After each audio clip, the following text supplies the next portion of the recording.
Seguimos aqui com o Jornal da USP no ar, primeira edição até às 9 da manhã, com as principais notícias do dia e a repercussão, de alguns fatos importantes que têm impacto no nosso dia a dia. Esse assunto é importantíssimo. O Operador Nacional do Sistema Elétrico apresentou na última reunião do Comitê de Monitoramento do Setor Elétrico, realizada esta semana, novos estudos que indicam um cenário mais otimista ou menos pessimista, digamos assim, com o período de chuvas chegando dentro do prazo normal.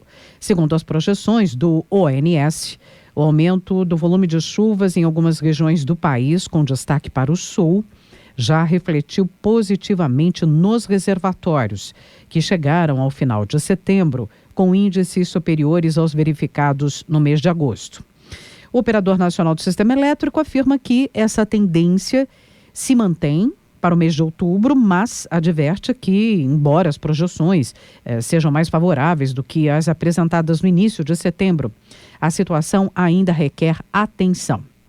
Então, a pergunta que nos fazemos é, afinal, as chuvas realmente voltaram? O impacto foi positivo? Isso quer dizer alguma tranquilidade? Vou conversar com o professor Pedro Luiz Cortes, da ECA, e do Programa de Pós-Graduação em Ciência Ambiental do IEE, o Instituto de Energia e Ambiente da USP. Tudo bem, professor? Bom dia. Bom dia, Roxane. Bom dia, ouvintes. É um prazer falar com vocês. E o professor está com a garganta aí um pouquinho prejudicada, não é? Continuo. Opa, então vamos falar bem baixinho para não prejudicar.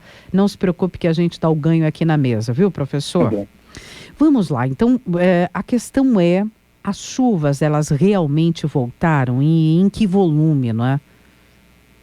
Bom, Roxane, está tudo correndo conforme o previsto. Anteriormente nós comentamos aqui na coluna que no início da primavera poderíamos ter chuvas próximas à normalidade e que elas dariam uma impressão de que a estiagem estaria superada. E a gente também alertou para o fato de que essas chuvas vão diminuir com a proximidade do verão e que teremos um período primavera e verão com chuvas abaixo da média. Ou seja, no final, na soma do volume de chuvas que está caindo agora e vai cair ao longo do final da primavera e verão, nós vamos ter chuvas abaixo da média. E, coincidentemente, ontem, a Administração Nacional Oceânica e Atmosférica dos Estados Unidos, a NOAA, ela informou que estamos oficialmente com um novo Laninha, conforme já prognosticado anteriormente. E esse prognóstico, ele indica que o Laninha, que será de média intensidade, ele deve permanecer até o final do verão e início de outono, também conforme os prognósticos anteriores. Então, tudo que foi avisado anteriormente vem se mantendo. Ou seja, essa chuva que está chegando agora, ela vai começar a reduzir, principalmente com a proximidade do verão, tendo em vista que o Laninha ele gera estiagem na região sul, podendo repercutir também em São Paulo, tá? E essa pequena melhoria na situação dos reservatórios, ela já era esperada, mas está muito longe de reverter a situação. Por exemplo, o sistema Cantareira, só para a gente ter uma ideia de quanto tempo leva para recuperar um reservatório. O sistema Cantareira, ele levou 2 períodos de primavera e verão, e com vários meses de El Niño, para que ele voltasse a uma situação que poderia ser considerada próxima à normalidade, isso em março de 2016.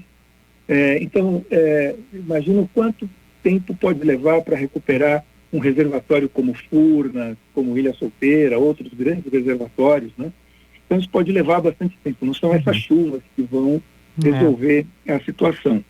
Então, eu considero prematura essa avaliação do Operador Nacional do Sistema, embora o próprio ONS tenha feito alertas, falou assim, olha, ainda a situação requer cuidado, mas ontem mesmo o presidente Bolsonaro deu uma entrevista dizendo que ele vai, a partir de novembro, cancelar a bandeira tarifária de escassez hídrica. E os próprios integrantes do Ministério disseram que é muito prematuro esse tipo de avaliação, porque essas chuvas ainda não são suficientes para que a situação se reverta completamente, tendo em vista também o prognóstico climático, que ele é desfavorável. E rapidamente, professor, para a gente não desgastar demais aí a sua garganta, como estão os reservatórios para abastecimento aqui, especificamente em São Paulo? A situação melhorou um pouquinho também, enfim? Não melhorou, mas a gente tem novidades, né? Nas primeiras 2 semanas de outubro, o Cantareira, ele teve, agora nessa primeira quinzena, uma redução de 1,7%. O nível verificado ontem, o nível ser atualizado todo dia às 9 horas, então nós não temos ainda o nível apurado para essa sexta-feira, ele foi de 28,4%, que ele é o mais baixo desde 6 de março de 2016. Hoje nós temos 21% menos água armazenada do que no mesmo período em 2013, em que pese todo o esforço que a Sabesp vem fazendo, né, com construção do sistema São Lourenço, né, interligação de sistemas, enfim, todo o esforço que ela vem fazendo para tentar aumentar a segurança hídrica. Hoje nós estamos numa situação pior do que nós estávamos no pré-crise. A novidade que eu quero contar é a seguinte, que foi autorizada a retomada da transposição de água do Paraíba do Sul para o Cantareira, né? Essa obra foi uma obra emergencial feita durante a crise e a partir da qual o sistema Cantareira ele passou a contar com uma fonte adicional de água. Então, só que isso é limitado, tem um limite anual.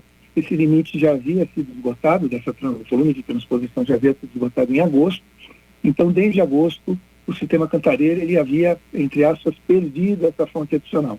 E ontem foi autorizada a retomada dessa transposição num volume mensal que é 2/3 do originalmente pedido pela Sabesp, mas isso deve reforçar o sistema Cantareira, fazendo com que o nível não abaixe tão rapidamente ou até mesmo ele apresente alguma recuperação.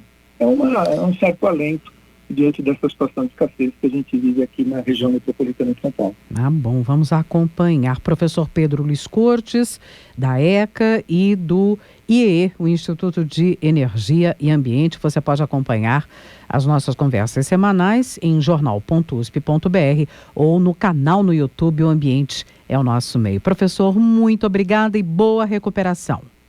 Muito obrigado a todos, uma boa semana.